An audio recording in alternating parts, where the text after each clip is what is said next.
Eu vou apresentar 5 lentes e na próxima metodologia vocês vão ver que tem mesas na outra sala que elas vão estar colocadas. Então, a ideia aqui é que vocês consigam enxergar a rede social em uma forma um pouquinho mais densa. Primeiro eu vou falar do influenciador, eu, juiz, como influenciador. Depois o seu jornalismo e a relação disso com fake news. O hater ao lado, que é de você ter hater, de você ser um hater. Depois o perfil falso, problema dos bots. E, por fim, o fim da privacidade. O fim deveria estar entre aspas, mas a privacidade é um conceito em construção aqui. Sobre o influenciador. Esse é o Whindersson Nunes, possivelmente é o maior influenciador em termos de números do Brasil. Né? Ele é uma figura nova, ele não existiria. Você tinha um Luciano Huck, você tinha um Faustão. O conceito de celebridade era muito diferente. O conceito de influenciador é alguém muito mais próximo. Uma diferença clara do Tom Hanks para o Whindersson Nunes é que você nunca imaginaria falar com o Tom Hanks, porque ele é lá em cima. O influenciador ele é muito próximo. Ele estabelece uma relação de proximidade com você muito grande. Embora, com 33 milhões de seguidores no YouTube, eu duvido que o Whindersson Nunes falaria comigo, porque ele ainda tem essa questão de ser uma pessoa distante. Mas o influenciador é muito próximo. E uma das características do influenciador é que eles mudam consideravelmente o ecossistema de distribuição de informação e da onde nós pegamos informações. Uma pesquisa que saiu semana passada diz que 20% das pessoas buscam primeiro informação entre influenciadores para decisões de compra. Que seja claro que são relações de consumo. Né? Mas na última eleição, quem estuda marketing ficou assustado porque as técnicas aquelas de você na televisão colocar um programa e etc. tiveram muito menos eficácia do que as redes sociais. E aí se sobrevalorizou as redes sociais como tomar decisão. Não é nem um pouco assim de você ser algo, uma quebra de antes e depois. Mas uma das características disso é o valor que o influenciador tem nas pessoas. E tira o Whindersson Nunes e coloca vocês.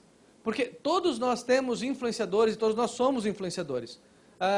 Micro-influenciadores é um dos termos que se usa. Todos nós, em algum momento, somos vistos pelos outros como influenciadores. Aí, os influenciadores já são a segunda fonte de tomada para decisão para relações de consumo. Né? E uma das coisas que me chamou a atenção lá no manual proposto, na resolução proposta, é que seria vedado receber patrocínio para manifestar opinião, divulgar ou promover serviços ou produtos comerciais. Que é algo muito semelhante ao que você teria nos influenciadores ou nos termos de uso do Instagram, sobre políticas, de você fazer, por exemplo, uma promoção onde você não faz um disclosure de quem que é o patrocinador e etc. Quando a gente pensa em influenciador, a gente deveria ter a capacidade de ver a capacidade que a gente tem de influenciar e a capacidade da gente ter pessoas que a gente reconhece como influenciadores. E aí, quando a gente for botar a primeira lente na próxima sala, a gente vai pensar quem é o seu influenciador e de quem você é influenciador. Então, eu, por exemplo, tenho 3 canais de YouTube que eu adoro, que são de cientistas. Eu sigo muito eles. Alguns são brasileiros, outros internacionais. Eu sigo eles realmente. E eu percebi que eu sou influenciador de algumas pessoas que sempre me escrevem no LinkedIn ou que me procuram e falam, eu gostei muito do que você falou, ou da sua coluna no jornal e etc. Então, nessa reflexão é de você ver quem é o seu influenciador e de quem você é o influenciador. Fake news. Né? A Globo, ela é absolutamente inovadora, embora pelo tamanho dela, ela é lenta. Mas quando você vê a Globo falando o Brasil que eu quero, hashtag fica dica, vou te ensinar a virar o celular para você gravar e mandar o vídeo para mim, você vê uma mudança muito grande na forma como a comunicação é feita. Porque nunca na década de 90 você teria um apresentador dizendo manda seu vídeo para mim e eu passo aqui. Mas hoje em dia, a ideia é de que a comunicação ela é compartilhada. Você ainda tem o tomador de decisão, o editor e etc. Você manda o vídeo e o Bonner seleciona o que ele quer passar ou não. Então, não é uma comunicação horizontal, mas entende-se que se eu quiser um vídeo de cada cidade brasileira, eu preciso que as pessoas façam vídeo. Eu não tenho como mandar uma equipe de filmagem para cada cidade. E eu uso isso aqui como exemplo porque a gente começa a imaginar que o ambiente de comunicação ele tem muito mais pessoas fazendo informação. Existem portais que são conhecidos ou que deveriam ter sido conhecidos antes sobre só criar material difamatório. Às vezes não precisa nem ser falso, mas só de você atacar a reputação. Isso não é novo. Você tem pessoas que fazem notícias sobre o bairro que são, talvez, não jornalistas e fazem informações que podem ter problemas. Se no Rio de Janeiro você tem páginas de Facebook de comunidades que são uma coisa muito interessante de se ver. Enfim, você tem um ecossistema de muitas pessoas que produzem conteúdo. E ao fazer isso, fica muito difícil de você saber se uma informação é verdadeira ou não, né? A gente vê que os veículos de comunicação têm queda no tráfego via Facebook, que ninguém mais lê o jornal, você lê o jornal através das redes sociais e no Twitter, mas 99% dos links compartilhados no Twitter são de jornalistas, são de conteúdo jornalistas. E aí eu gosto dessa matéria, né, sobre a banca de revista, que a banca de revista está desaparecendo das cidades. É como se as pessoas não lessem mais jornal ou revista. Na verdade, não, nunca se leu tanto. Você tem aplicativo para ler, você passa pelo WhatsApp, você passa pelo Facebook, você nunca leu tanta informação. Mas cada vez menos você tem um Bonner, você tem uma instituição jornalística que faz uma filtragem para que aquele conteúdo passe por um manual editorial e etc. E aí você tem o debate da fake news, que é um termo que não significa nada, tá? Definem tanta coisa como fake news que é difícil dizer fake news é. Mas, em geral, fake news seria uma notícia que é falsa, ou é feita para parecer falsa, ou é feita com a intenção de que você tome uma ideia errada sobre aquilo, né? E aí, tem uma parte da resolução proposta que diz, né, o juiz deve, né, abster-se de compartilhar conteúdo ou a ele manifestar apoio, sem convicção pessoal sobre a veracidade da informação, evitando a propagação de notícias falsas, fake news. Então, há uma previsão disso sobre fake news. A gente está ajudando o Senado a definir o que é fake news, o Conselho do Toffler a definir o que é fake news, a gente já foi várias vezes falar sobre o que é fake news. É um tema muito delicado, mas me parece que é importante vocês terem essa capacidade jornalística, pelo menos essa lente jornalística de duvidarem da informação, de tentarem ver o propósito delas. Essa daí foi quando eu tinha acabado de ir no Supremo com a ministra Carmen Lúcia falar de fake news, e aí a Fátima Bernardes chamou para eu ir no Fátima Bernardes para falar de fake news. E aí é um prazer, porque você consegue falar ao lado de linguagem que se faz entender o que é fake news. E aqui havia um treinamento sobre como você identificar fake news e coisa assim. E assim, eu já compartilhei fake news, já disseram para mim que a informação era falsa, longe de eu dizer que eu não compartilhei achando que era verdade, não era. Mas, em geral, eu tomo mais cuidado em compartilhar notícias hoje do que eu tinha antes. E tem um efeito muito interessante do Facebook, que é o Facebook funciona por bolhas. Não, você não vê, mas na verdade o algoritmo ele faz com que você veja as mesmas pessoas. Não só você é amiga de pessoas e essa amizade faz com que você veja elas mais frequentemente, como o conteúdo compartilhado ali tem isso daí, tem essa característica de bolha. E isso faz com que informações que são talvez não falsas, mas talvez sentenciosas, elas cresçam. E tem outra coisa no Facebook que é o seguinte, o algoritmo ele só lê a sua ação, ele só lê o clique. Então, quando você não se importa com aquilo, você não faz nada. Isso incentiva que as matérias exagerem, que as matérias sejam mais sensacionalistas, já há muito tempo. Então, querendo ou não, o Facebook ele dá vários incentivos para que a fake news se propague lá dentro. E ninguém tem a solução. Seria ruim dizer que o juiz seria o responsável por tirar o Facebook de lá. Mas aí a reflexão da lente é, como você consome jornalismo? Onde você lê notícia? Como é que é seu dia a dia? Como é que é o seu cotidiano de ler jornalismo? E o segundo, quem mais se informa como você? Será que você consegue identificar as bolhas que você se informa? Então, por exemplo, eu gosto de pedir permissão para as pessoas e viver na bolha delas. Então eu tenho a bolha dos militares, as boas dos olavianos, as boas dos petistas, as boas dos lava-jatos, combate à corrupção. E aí eu vejo como a informação circulada lá dentro, ela é interpretada de uma forma muito diferente. E uma mesma notícia pode ter contextos completamente diferentes de um lado para o outro. Então, nessa lente é de você ver como você consome jornalismo, é só vendo televisão, como é que você vê isso, e quem mais se informa como você. Será que você consegue ver a bolha que você está? Será que você consegue ver quem são as pessoas que se informam com você? Ponto 3. O hater ao seu lado. Hater é a pessoa que odeia alguma coisa. Né? Na minha geração seria o Papai Smurf. O Papai Smurf sempre odiava alguma coisa dos Smurfs. Mas o hater hoje é uma pessoa que consegue fazer discurso de ódio, é uma pessoa que consegue fazer discurso violento. Não existe boa definição sobre nem discurso de ódio, nem discurso violento. Mas é uma pessoa que tem uma capacidade crítica ou de ofensa muito grande. E ela se parece muito com a pessoa que faz uma crítica honesta. Porque a crítica honesta, ela pode ser dura, mas ela pode ser baseada. Mas a ideia é que o hater, ele é muito comum na rede social. E um dos motivos disso é de que quando você não se importa de alguma coisa, você só passa a mensagem. Quando você se importa com alguma coisa, é que você tem a tendência de agir. E quando você odeia algo, é quando você tem mais tendência a agir. Então, o motivo de você achar que o hater é a maior pessoa na rede social é porque ele tem o maior incentivo para se manifestar, mas o hater é 1% da rede social. Né? Mas um experimento que eu acho interessante é um bot que a Microsoft criou, que se chama TIE. A TIE ela foi criada simplesmente para ser legal. E a ideia é que as pessoas interagiam com ela e a TIE ia sendo legal.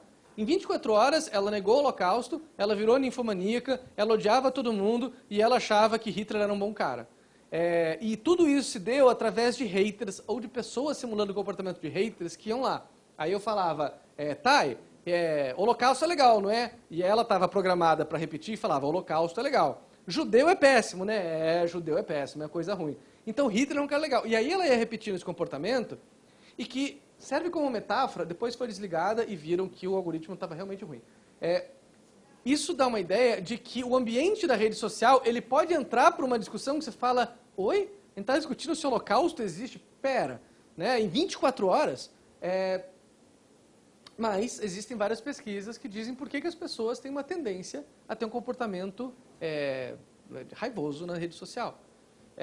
E uma das coisas que a gente faz, esse é um projeto Redes Cordiais, que a gente chama influenciadores de mais de 1 milhão de seguidores, de esquerda, de direita, velhos, novos, área 1, área 2, coloca eles 10, 12 numa sala e passa o dia todo para que eles se percebam como haters. Ou o discurso de violento e desinformação que eles fazem.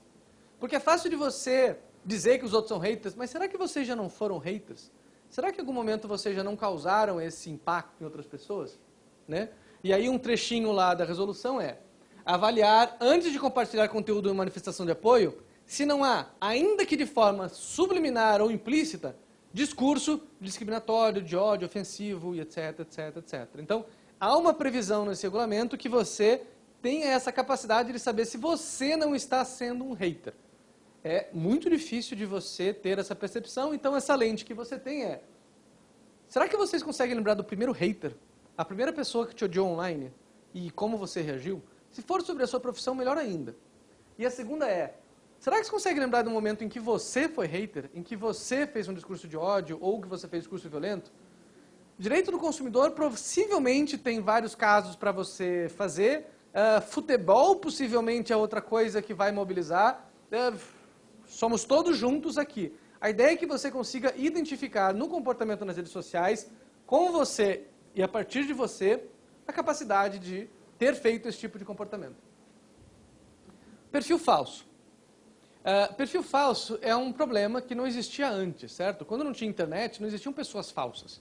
É claro que sempre houve formas de você criar uma... de ser uma pessoa falsa, mas isso era um outro conceito que não se aplica às redes sociais. Quando a gente pensa na internet, a gente pensa em programas de computadores que se especializam em se fingirem de pessoas. E aí esses são bots, né? São bots de redes sociais.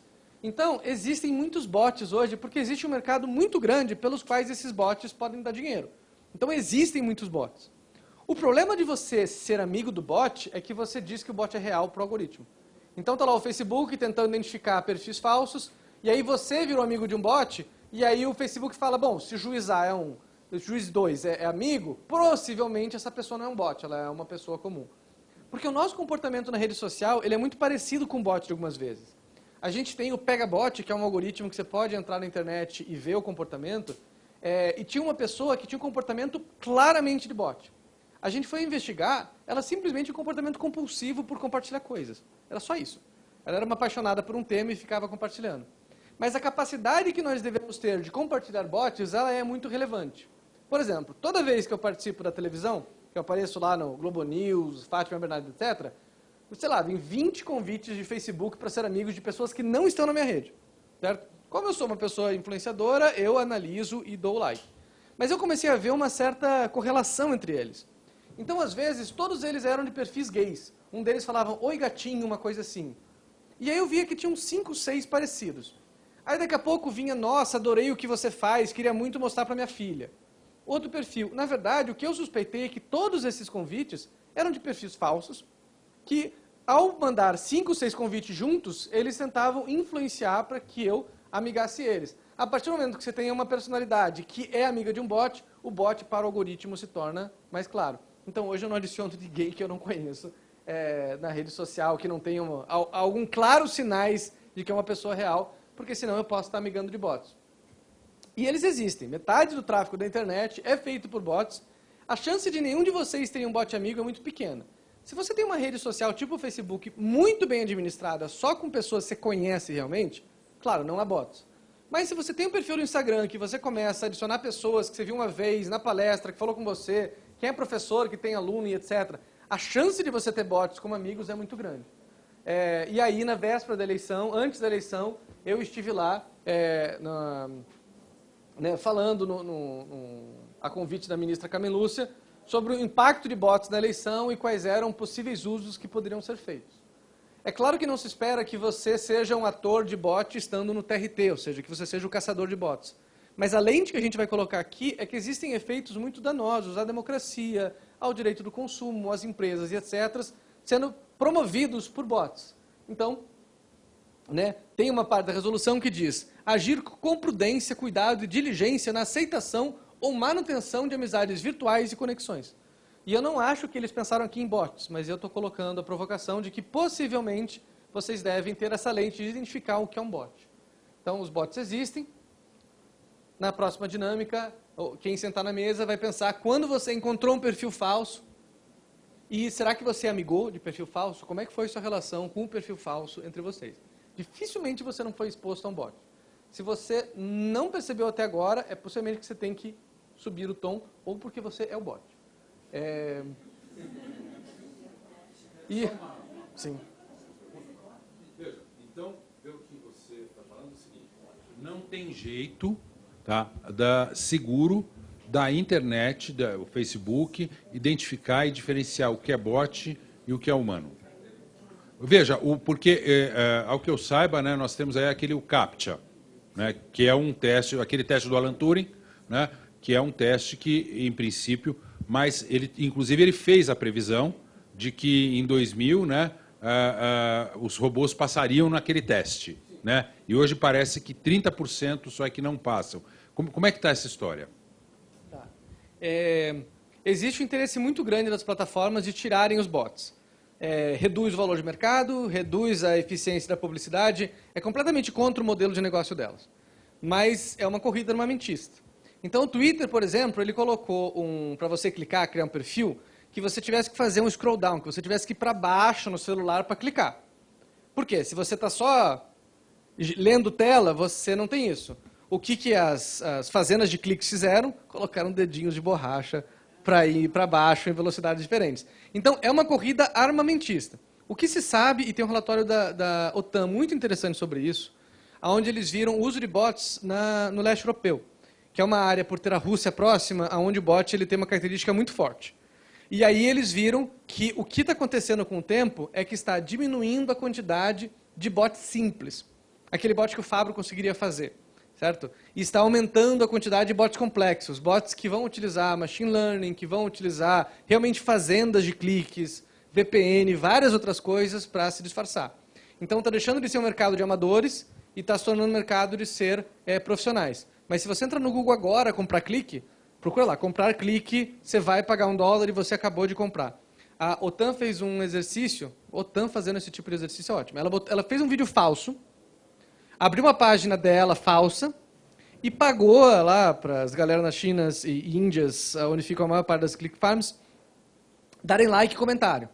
Eles pediram para a OTAN escrever mais ou menos uns 10 comentários, e eles conseguiram, sei lá, 3 mil views e cliques e etc., só que foi motivado unicamente por bots. Então, é muito difícil de você ganhar guerra. Agora, o que o Facebook fez na última eleição de contas falsas deu uma enorme queda.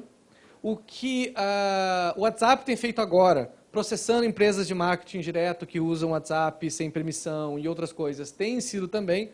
Então, tem havido ganhos consideráveis. Mas os intermediários demoraram bastante para atuar. A verdade é essa. E o fim da privacidade. Eu gosto desse... Esse é um vídeo, é um filme que a gente fez com Intervozes, com IDEC e outros, sobre direitos na internet. Se chama Freenet. E aí, essa era uma das cenas que eu achei muito interessante, que tinha uma pessoa caminhando na Paulista, e aí você vinha com uma câmera na cara dela e começava a andar do lado sem falar nada. Você só olhava. Tava a pessoa comendo alguma coisa no restaurante, você via com a câmera. E claro que as pessoas se incomodavam. Elas falavam, oi, né, licença e tal. Mas eles falavam, por que você se incomoda comigo e você não se incomoda com o seu celular?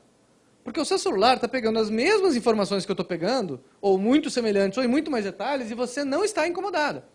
Que era sobre a consciência que nós temos sobre a nossa privacidade nas redes sociais e de quantas informações estão colocadas lá. Então, são infinitas as informações que a gente coloca na rede social. Você coloca a hora da postagem, você coloca um local, você coloca uma imagem de um lugar identificável, você acabou de dizer aonde você estava. Você põe foto da academia, você vai dar possivelmente de onde você mora. Para quem tiver acesso às imagens, podem ser que você tenha mais informações ainda com o modelo do seu celular, dependendo do aplicativo que você usou no Instagram, o número de série do seu celular, e aí eu posso falsificar ele, enfim. Existem muitas coisas que podem ser feitas pelas redes sociais, algumas que são trabalhos profissionais, mas em geral, se você tiver um pouco mais de consciência sobre as coisas, facilita de você ter controle do que você gostaria que tivesse sido publicado e o que você não gostaria que tivesse sido publicado. E aí, um dos trechos que eu trago lá da resolução é considerando os riscos da segurança pessoal e a privacidade dos magistrados e de seus familiares. Eu acho interessante os familiares porque é uma diferença, é uma dificuldade para quem trabalha com cibersegurança, o estendido, né? Aonde está. Então, quando houve, por exemplo, o vazamento de mensagens do Telegram pelo Intercept, a primeira coisa que eu pensei, quem mais teve a sua privacidade ali vazada? Porque você pode ter nudes, você pode ter informações que são privadas, você pode ter menores de idade, você pode ter tantas coisas ali que você pensa, como é que vai ser feito exatamente esse controle se todas essas informações forem a público? E essas informações, elas dão uma dificuldade do que está acontecendo. Então você vai com seu filho numa festa de aniversário e alguém tira foto, dificilmente você vai falar, não vou tirar foto já que tem 50 pessoas ao meu redor. Mas, de certa forma, é um menor de idade onde você deu um consentimento para que aquela imagem seja circulada sem seu controle. É muito difícil de você exercer a sua privacidade online, essa é a realidade. E aí, só compartilhando um caso, né, que celebridades aprenderam a fazer rapidamente, elas não publicam mais aonde elas estão comendo. Elas publicam 24 horas depois. Porque várias delas publicavam, daqui a pouco entrava um fã e pedia um autógrafo, um cara maluco, etc., porque nós que somos pessoas comuns isso não acontece, mas se tem alguém, né, que está vigiando a sua vida ou que tem um interesse, você acabou de dizer onde você está. Então, estou no jogo do Atlético, estou no jogo do Coxa, você acabou de dar a sua geolocalização para alguém fazer essa informação ali. É só uma característica do que está acontecendo. E aí você tem, por matérias tipo essas, tem em todo o país, os 10 restaurantes que as celebridades mais almoçam, jantam e etc., os paparazzi ficavam lá. Você pode tirar o restaurante, você pode tirar os paparazzi, mas você aumenta muito a quantidade de informação lá. Sem contar a quantidade de vídeos que você filma, alguém filma e publica. Né? Esse é um caso famoso em que estava acontecendo uma DR enorme entre o casal, né, onde você vai realmente um choro e tudo mais, ninguém imagina fazer isso no avião, mas enfim, aconteceu. Um passageiro vem, dá aquela filmada, põe na rede social e fica. Houve um caso tempos atrás, eram pessoas ligadas à direita, mas eu não lembro exatamente o cargo, acho que era no aeroporto do Rio de Janeiro, em que alguém tirou foto assim do tipo, nossa, qualquer um pode ter agora, porque tinha uma pessoa de bermuda e chinelo e etc. E acabou que essa pessoa de bermuda e chinelo era um juiz voltando em um cruzeiro, alguma coisa assim. E aí você tem toda essa discussão de alguém fazer uma imagem de você sem a sua ciência e você daqui a pouco estar na rede social, alguma coisa assim. Existem páginas que são pessoas que pegam ônibus e aí alguém tira foto e faz o ônibus 798 e fica lá, Vila Áurea e tal. Existem muitas formas de você ter as informações que você não tem controle. Dito isso, não há como estar na rede social, não há como ser na rede social, você deveria ter a capacidade de refletir sobre o que está acontecendo. Então, nessa última provocação o que você revela para estranhos, o que você tem consciência que quando você publica você está revelando, né? E será que algo que você publicou foi usado contra a sua vontade? Será que você tem algum caso onde isso foi usado contra a sua vontade? Então, a gente vai começar a metodologia ativa a seguir, né? As mesas vão estar identificadas com uma pergunta dessa, vocês podem escolher as mesas, e eu vou pedir depois, passando pelas mesas, que tenha alguém que seja o relator. Se é o relator, é só me falar alguns exemplos que aconteceram lá. Não tem nenhuma tarefa maior. Eu vou fazer o follow-up disso e pegar. E aí, tem duas pessoas aqui comigo. A Vanessa é a coordenadora de educação do ITS. A Tayane é da área de democracia e tecnologia. Elas vão estar ajudando a metodologia e elas ajudaram a criar as metodologias. Então, podem perguntar para elas e qualquer dúvida que tenham, e elas podem passar algumas tarefas específicas.